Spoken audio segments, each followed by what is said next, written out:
1-800-987-7879. That's 1-800-987-7879. But right now, let's get back to Aunt Carol's story. Abraham grows up.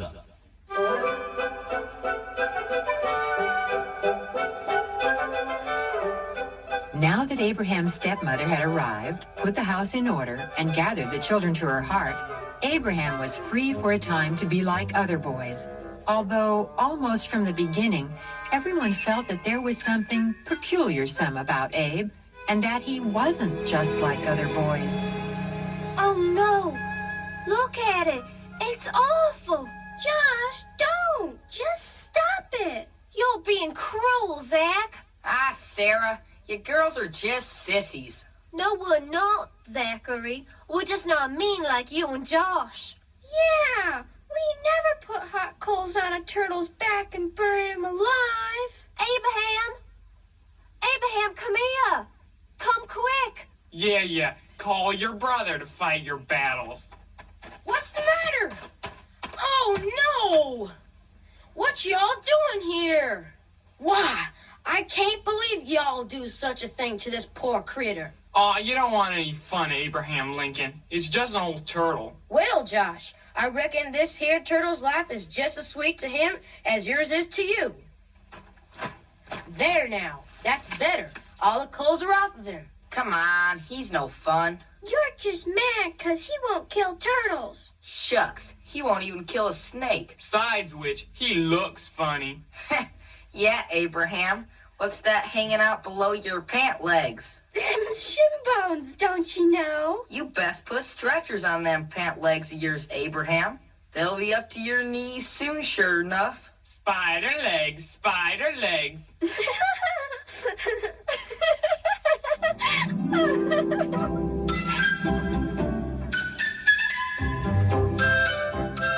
Even though Abraham received more than his fair share of teasing from both boys and girls, he never retaliated, but rather won their admiration with his stories and his speeches.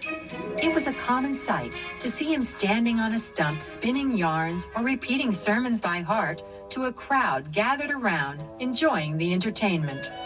And so, he says, the good book says to love your enemies and do good to them that hate you.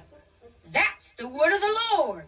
And there's no more powerful message in all the Bible. Love God and love your neighbor. And that just about sums it all up.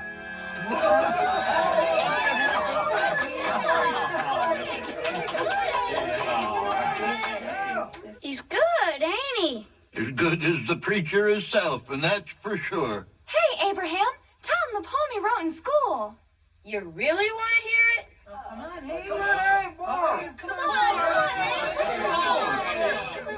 All right, then, here it is.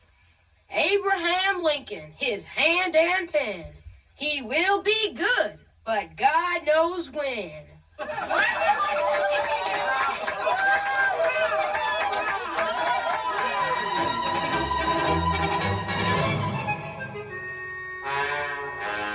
In a day when radio and television had not yet been invented, Abraham's yarns were the best entertainment for miles around, and his storytelling sessions would often last till midnight or after. He enjoyed jokes and pranks as well, as his stepmother was soon to discover.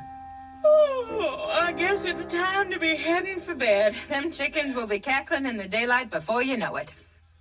Is it okay if I read just a little bit more? I'll go to bed soon, I promise. This boy. You're going to be spoiled with all this book learning, Abraham, I declare. Leave the boy alone, Tommy. Education is a good thing. What you reading now, Abraham? I borrowed this here book from Mr. Crawford, The Life of George Washington. It's just a wonderful book. Good for you. A body can't learn too much, you know, and George Washington was the father of this fine country of ours. Well, you can't go to bed without a hug, Mama, so there's a great big one for you. Thomas, look at this, would you? The boy's head is nearly in the rafters. I know. He's a-growing like a house of fire, over 6 feet already. Well, Abraham, you best to keep the top of your head clean. I don't want you to dirty up my nice whitewash job on the ceiling. I can scrub the floor, though, so I don't mind you bringing dirt in on your feet.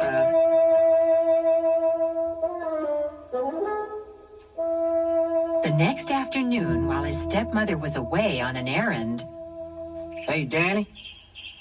Come here. What you want, Abraham?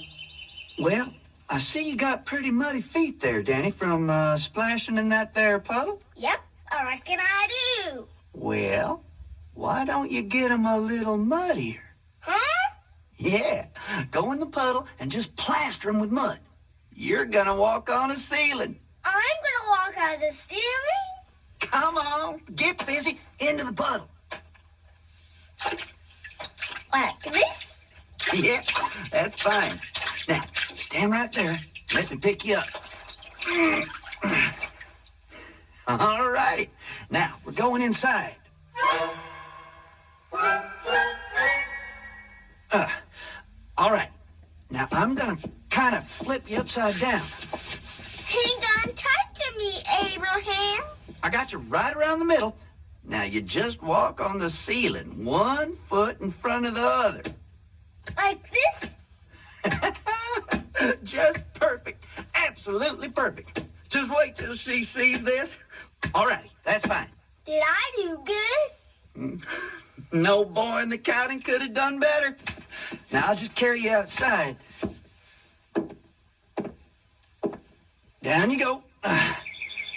Can I watch when she comes home? I don't think you have to wait long, Danny. Here she comes now. Oh, boy.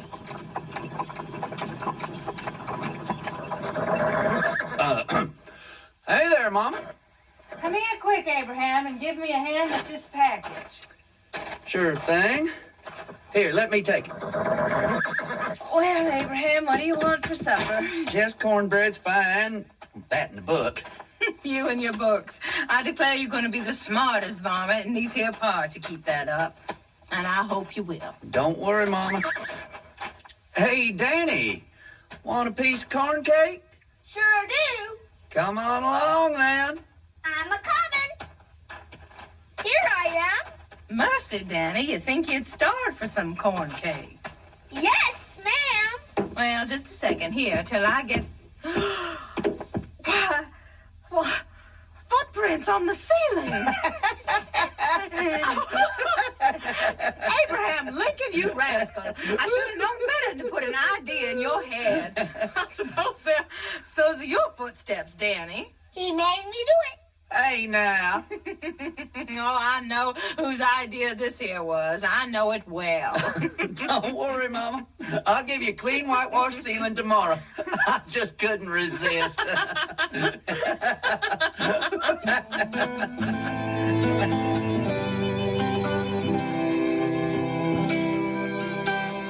but Abraham wasn't all fun and games.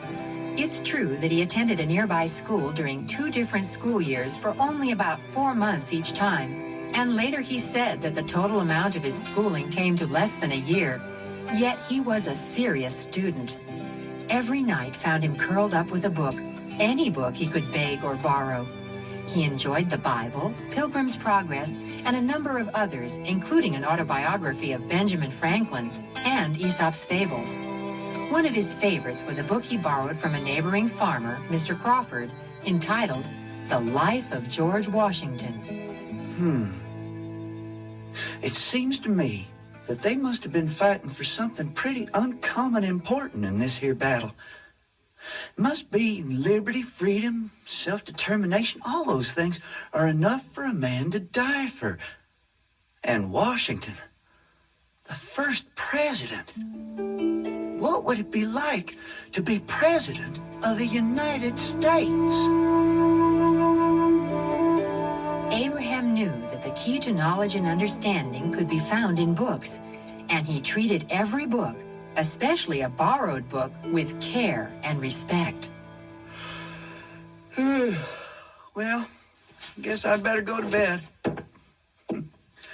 I'll just put George Washington to bed up here on this shelf. Ugh, I can't wait to get back to reading more tomorrow morning. Unfortunately, when morning came, Oh, no! What's the matter? The book. It's soaked clean through. Look. Stars of living. What happened? How could it get wet? I don't know. It kind of slipped to the back here on the shelf. Oh, no, there's a big crack where the chinking's gone. The rain last night came right in through the crack. Oh, Abraham, I'm sorry. What am I gonna do? I guess I gotta go tell Mr. Crawford about his book and offer to pay for it.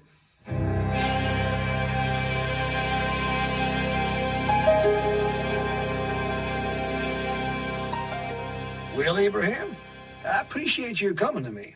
This here book cost me a plenty, so I guess since you don't have no money, you'll have to work it off to pay for the damage. Yes, sir. So how about you working my cornfield for me for, 3 days? 3 days, sir? Well, all right. 3 days it is.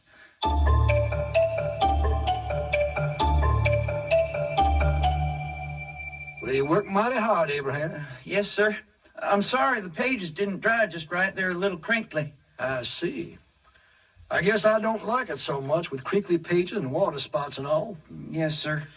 So I guess there's nothing to do but give it to you. Well, after all, you pay for it with all your work. Give it to me? You're going to give it to me? Yep, I am. And seeing how happy you are makes it almost sweet to lose a book.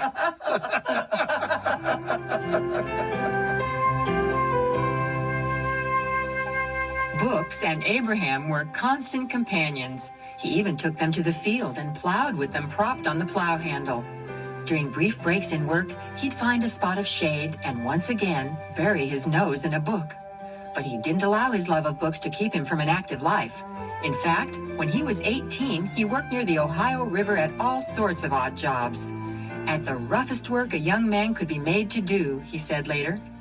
In his spare time, he built a little flatboat. One day, when two gentlemen needed to be ferried out to a steamer, Abraham took them on his flatboat. Thank you, young man, for a job well done. I declare you're a strong one. Those trunks are heavy. Many thanks for bringing us out here to the steamer. You're welcome. Well, up we go. Thanks again. Here's something for you. Well, thank you, sir. And one for me, too. Another silver $50. Thank you, sir. Thank you. Have a good day. I can hardly believe it. They both flipped a $50 onto my boat. A whole dollar in less than a day. Whoopee! Earning so much money in less than a day, and it was a lot of money in those days, was an experience Lincoln never forgot. Years later, he said, "You may think it was a very little thing, but it was a most important incident in my life. I could scarcely believe that I, a poor boy, had earned $1 in less than a day. That by honest work, I had earned $1. The world seemed wider and fairer before me. I was a more hopeful and confident being from that time." And yet another experience helped shape the man that Abraham was to become. When he was 19, he, along with his friend Alan Gentry, had an opportunity to carry farm produce on a 1,200-mile journey down the Ohio and Mississippi rivers to New Orleans. Once there, a new world was opened to the two young men. It was a remarkable city, large and busy, with narrow streets, strange-looking buildings with iron railings, mansions, and huge warehouses. It was full of all kinds of people, French, Mexicans, Creoles, Indians, Spaniards, and yes, slaves. What it all be for this fine young man? Good teeth, muscles. Plenty of work in this one, folks. Come on now. The first bid. Aha! $400. That is not enough. I want a second bidder. 500. Good for you. Look at there, Alan. All those slaves chained together. I can't believe it. Believe it, Abraham. Believe it.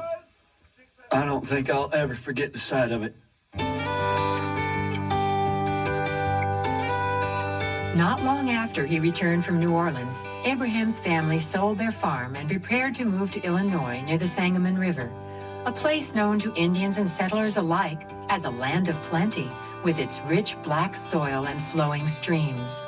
Soon he would be an adult, on his own, making his way in the world. But he would never forget the good boyhood days spent in Indiana. Days of hard work and privation, but days made sweet by the love of his stepmother, and days that shaped the man Abraham Lincoln was to become.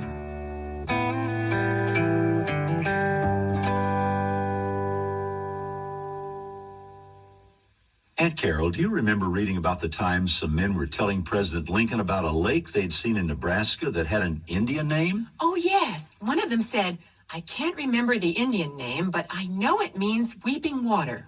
And President Lincoln said, well, as laughing water is Minnehaha, weeping water must be Minnie-Boo-Hoo. And with that bit of Lincoln humor, I think it's time we say so long. Perhaps so. So join us for the next episode in the life of Abraham Lincoln. We'll be looking for you then. Bye for now, and keep smiling.